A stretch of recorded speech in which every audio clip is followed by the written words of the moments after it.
हमारे देश में जिस चीज पर सबसे ज्यादा आजकल बहसें होती हैं, जिस चीज पर सबसे ज्यादा बहसें, लोग उस चीज को समझते तो नहीं है लेकिन बहस बहुत करते हैं।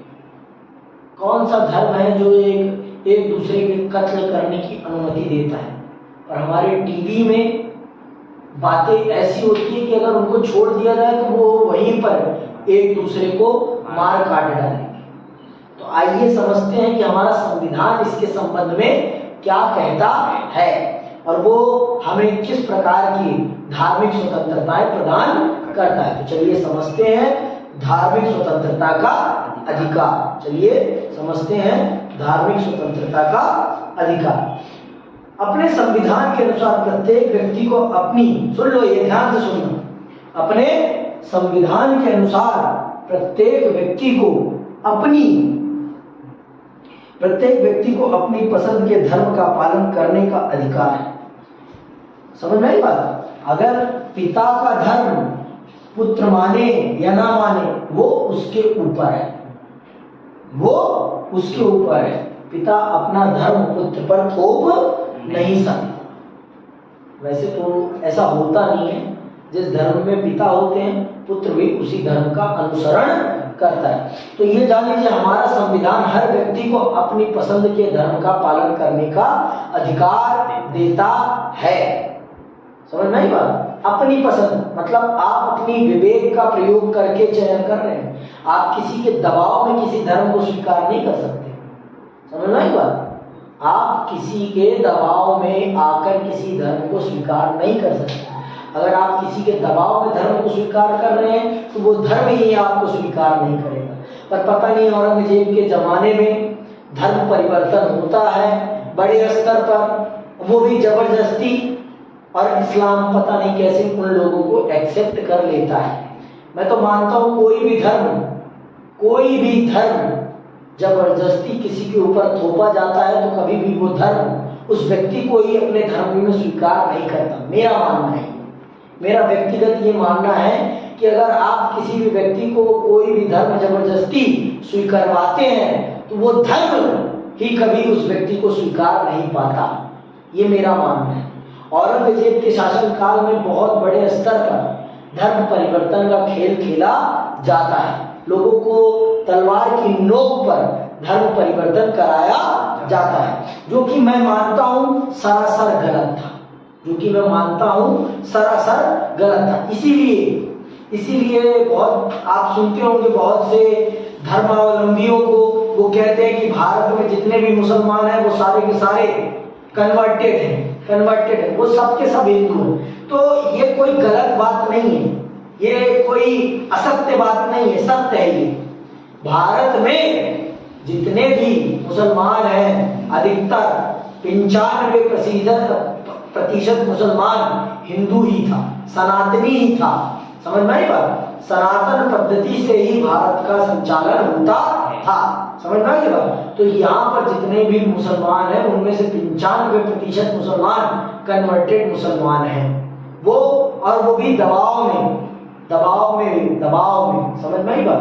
कोई बहुत ही कम लोग होंगे जिन्होंने अपनी इच्छा अनुसार धर्म का परिवर्तन किया होगा, नहीं तो सबने कैसे धर्म का परिवर्तन किया? जबरदस्ती। ये बात है। लेकिन आज हमारा संविधान हर व्यक्ति को इस बात की आजादी देता है कि वो अपनी इच्छा से अपने धर्म का अनुसरण कर सकता है और अपनी इच्छा के धर्म और मतावलंबी मत को मान सकता है जो उसकी इच्छा हो। ठीक है। इस स्वतंत्रता को लोकतंत्र का प्रतीक माना जाता है। इतिहास गवाह है कि दुनिया के अनेक देशों के शासकों और राजाओं ने अपने अपने देश की जनता को धर्म की स्वतंत्रता का अधिकार नहीं दिया। सच है ये, इतिहास गवाह है इस बात का। इतिहास जानता है कि राजा हमेशा यही चाहता है कि जो धर्म उसका है वो ही जनता उसकी फॉलो करे। तो किसी भी देश आपके पड़ोसी पाकिस्तान में ही ऐसा नहीं है। पाकिस्तान कहने के लिए तो कहता है कि हम धर्म की स्वतंत्रता देते हैं, लेकिन वास्तविक रूप में वो धर्म की स्वतंत्रता नहीं देता। वो अपने देश के हिंदू, सिखों, ईसाई पारसियों को बंदूक की नोक पर धर्म परिवर्तन कराता है, उनकी बेटियों को उठा ले जाता है और जबरदस्ती उनसे निकाह करके उनका धर्म परिवर्तन करा लेते हैं। तो ये बात आप जान लीजिए। तो आज हमारा देश, लेकिन हमारा देश सच में धर्म की स्वतंत्रता देता है, सच में जिसे कहते हैं सच्चे रूप में। अगर किसी देश में धार्मिक स्वतंत्रता का अधिकार है तो वो सिर्फ कहाँ है? हिंदुस्तान में, भारत में है। भारत के अलावा कोई भी संविधान, किसी भी देश का संविधान धर्म की स्वतंत्रता को उतनी बखूबी नहीं निभा पाता जितना कि भारत का संविधान निभाता है। ठीक है, तो जैसा कि मैंने आपको बताया, हर शासक चाहता है कि उसकी जनता उसके धर्म का पालन करे। इसीलिए तो औरंगजेब ने अपने शासनकाल में अपनी जनता पर अपने धर्म को जबरदस्ती थोपना प्रारंभ किया। आगे सुनो। शासकों में अलग धर्म को मानने वाले लोगों को या तो मार डाला गया या विवश किया गया कि वे शासकों द्वारा मान्य धर्म को स्वीकार करें। अतः लोकतंत्र में अपनी इच्छा के अनुसार धर्म पालन करने की स्वतंत्रता को हमेशा एक बुनियादी सिद्धांत के रूप में स्वीकार किया गया है। तो जितने भी लोकतांत्रिक राष्ट्र हैं, जो वास्तविक लोकतांत्रिक राष्ट्र हैं, पाकिस्तान लोकतांत्रिक राष्ट्र नहीं है, समझ में आगे बात। पाकिस्तान को हम एक लोकतांत्रिक राष्ट्र नहीं कह सकते, वो सरासर एक लोकतांत्रिक राष्ट्र तो है ही नहीं। उसको लोकतांत्रिक राष्ट्र मानना मतलब सर पे पत्थर मारना। ठीक है, तो जितने भी लोकतांत्रिक राष्ट्र अपने आप को मानते हैं वो सब अपने देश की जनता को धर्म की स्वतंत्रता उपलब्ध कराते हैं, क्योंकि स्वतंत्रता में धार्मिक स्वतंत्रता भी एक प्रमुख स्वतंत्रता मानी जाती है। स्वतंत्रता में धार्मिक स्वतंत्रता भी एक प्रमुख आजादी मानी जाती है, क्योंकि ये एक व्यक्ति के किससे जुड़ा होता है? आस्था से जुड़ा होता है। और अगर व्यक्ति की आस्था को हम आस्था के साथ खेलेंगे ना, तो वो व्यक्ति हमारे साथ खेल सकता है। धर्म के नाम पे आप जानते हो कितने बड़े बड़े युद्ध हो रखे हैं, कितने बड़े बड़े दंगे हो रखे हैं। भारत का विभाजन ही धर्म के आधार पर किया गया है। तो अब सोच लो, जब धर्म के आधार पर दो देश बढ़ सकते हैं तो फिर धर्म के आधार पर और क्या नहीं हो सकता? हम उसकी कल्पना तक नहीं कर सकते कि क्या नहीं हो सकता धर्म के आधार। इसीलिए जो भी लोकतांत्रिक राष्ट्र हैं वो अपनी जनता को धार्मिक स्वतंत्रता का अधिकार अवश्य उपलब्ध कराते हैं। ठीक है, आस्था और प्रार्थना की स्वतंत्रता। आस्था सबसे पहले तो ये समझना है कि आस्था क्या है और प्रार्थना क्या है। ठीक है, तो चलिए समझते हैं और जानते हैं कि क्या है आस्था और प्रार्थना की स्वतंत्रता। भारत में प्रत्येक व्यक्ति को अपना धर्म चुनने और उसका पालन करने का अधिकार है। धार्मिक स्वतंत्रता में अंतःकरण की स्वतंत्रता भी समाहित है। इसका अर्थ है कि कोई व्यक्ति किसी भी धर्म को चुन सकता है या यह निर्णय भी ले सकता है कि वह किसी भी धर्म का पालन नहीं करे। समझ में आ गया? अंतःकरण का मतलब है आप अपने मन के अनुसार किसी भी धर्म को चुन सकते हैं, और अगर आपका किसी भी धर्म में मन नहीं लग रहा तो आप किसी भी धर्म को नहीं चुन, आप किसी भी धर्म का पालन ना करें, तब भी आप पर जबरदस्ती नहीं थोपा जाएगा कि आप इस धर्म को माने। समझ में आ गई बात? आप इस धर्म को माने, कोई जबरदस्ती आपसे नहीं की जाएगी। इसे कहते हैं अंतःकरण की स्वतंत्रता। अंतःकरण, ठीक है, तो आपके अंतर्मन आपका जो कहता है आप उसके अनुसार अपने जीवन का निर्वाह कर सकते हैं, कोई आप पर जोर जबरदस्ती नहीं। ठीक है,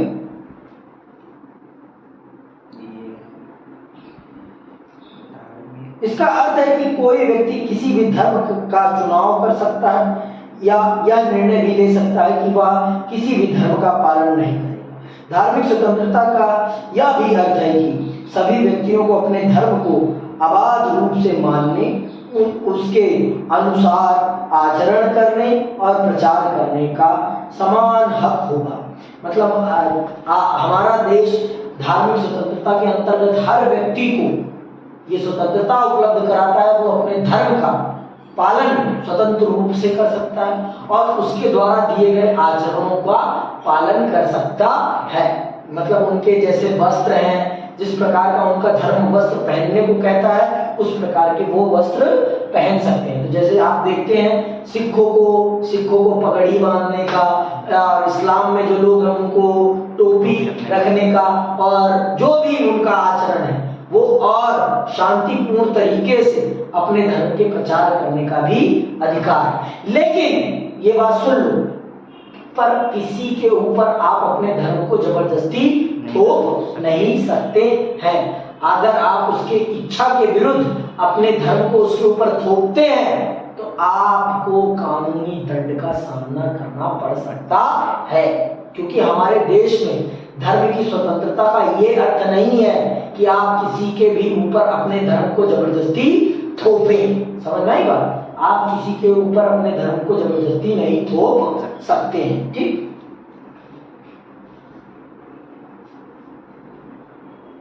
लेकिन धार्मिक स्वतंत्रता पर कुछ प्रतिबंध भी हैं। लोक व्यवस्था, नैतिकता और स्वास्थ्य के आधार पर सरकार धार्मिक स्वतंत्रता पर प्रतिबंध लगा सकती है। धार्मिक स्वतंत्रता का अधिकार असीमित नहीं है। कुछ सामाजिक बुराइयों को दूर करने के लिए सरकार धार्मिक मामलों में हस्तक्षेप कर सकती है। उदाहरण के तौर पर सरकार ने सती प्रथा, एक से अधिक विवाह और मानव बलि जैसी कुप्रथाओं पर प्रतिबंध के लिए अनेक कदम उठाए हैं।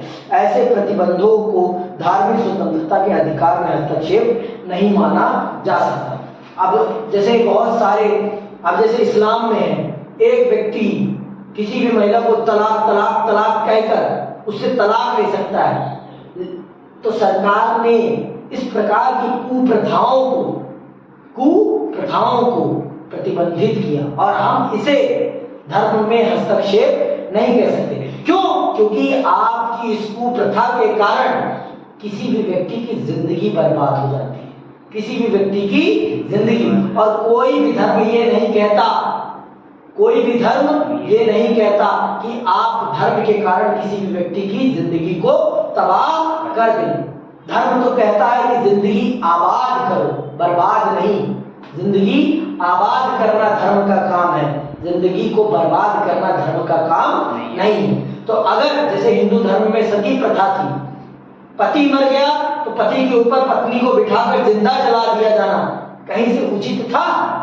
तो इस चीज को भी हमारे समाज में, हमारे सरकार ने धर्म के विरुद्ध माना और उसे प्रतिबंधित कर दिया।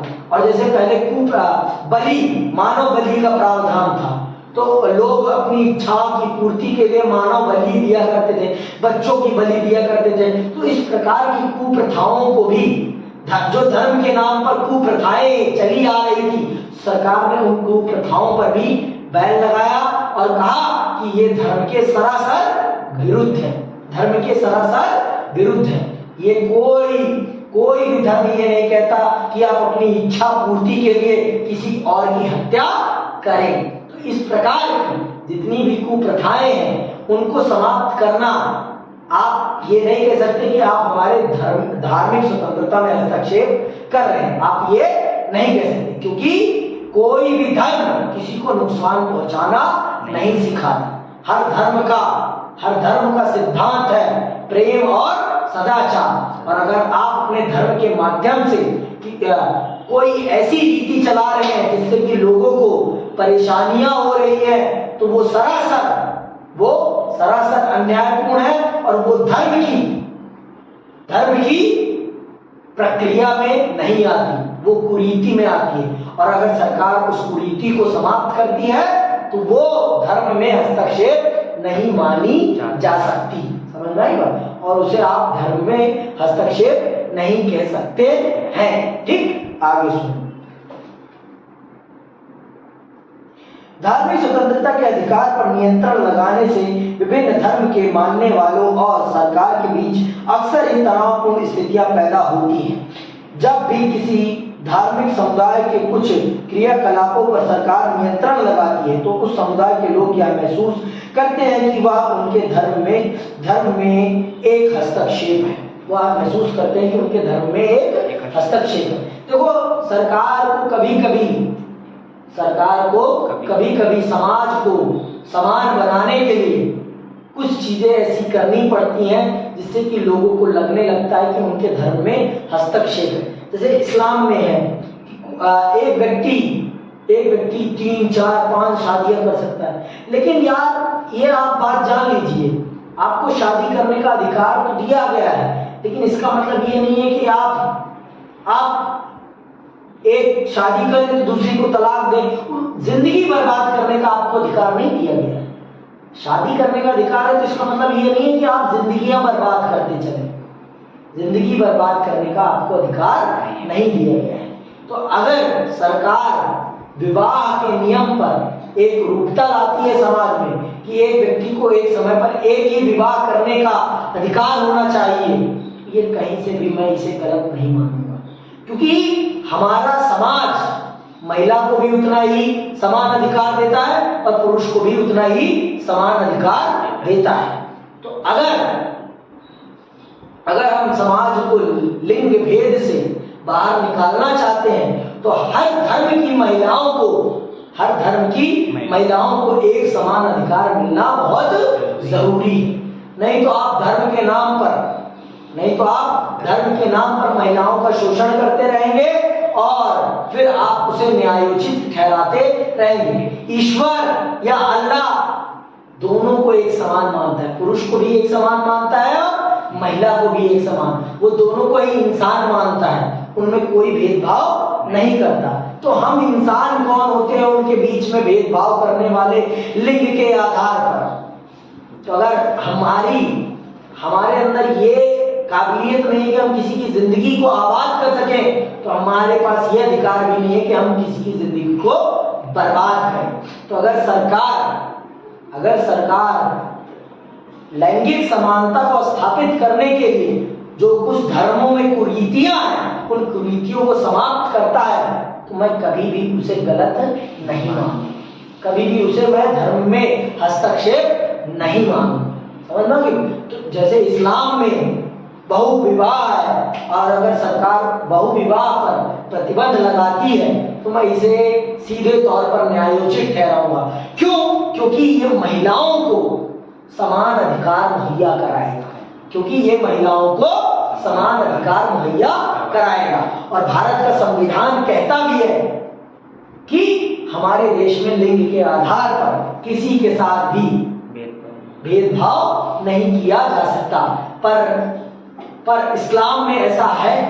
मैं कदापि ये स्वीकार नहीं करूंगा कि ये इस्लाम का होगा, क्योंकि इस्लाम समानता को प्रमोट करने वाला है। इस्लाम में जातिवाद नहीं है। तो इस्लाम में मैं ये कहां से मान लूं कि वो महिलाओं के साथ भेदभाव करेगा? भाई, मोहम्मद साहब की बेटियां थी, मोहम्मद साहब अपनी बेटियों के साथ, आप खुद बताओ, पैगंबर मोहम्मद साहब अपनी बेटियों के साथ अन्याय होने देंगे? कौन सा पिता है जो अपनी पुत्री के साथ अन्याय होने देगा? कोई भी पिता नहीं है।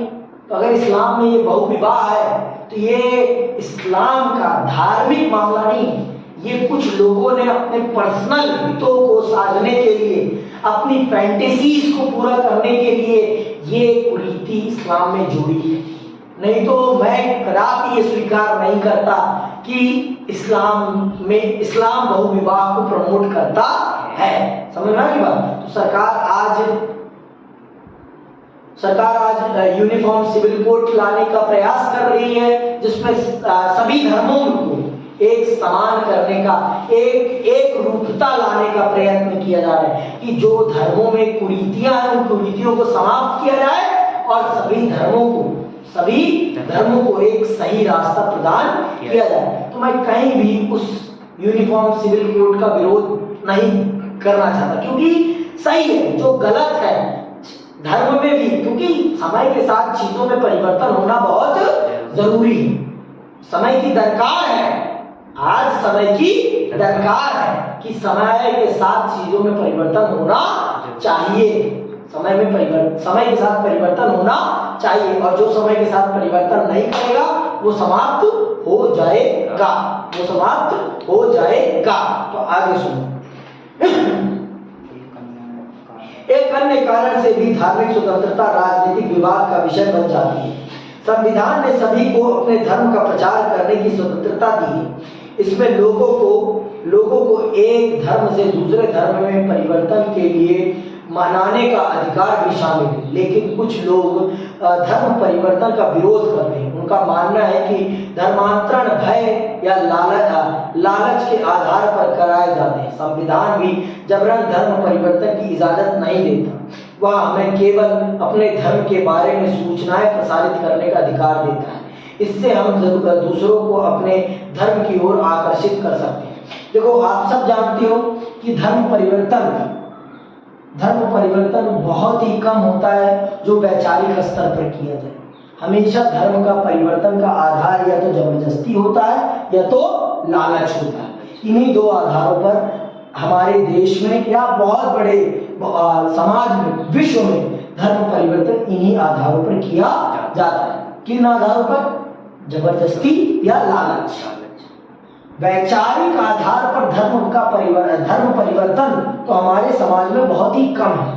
तो हमारा संविधान सीधे तौर पर इस बात को प्रतिबंधित करता है कि आप किसी भी व्यक्ति को लालच और किसी को दबाव में लाकर धर्म परिवर्तन नहीं करा सकते।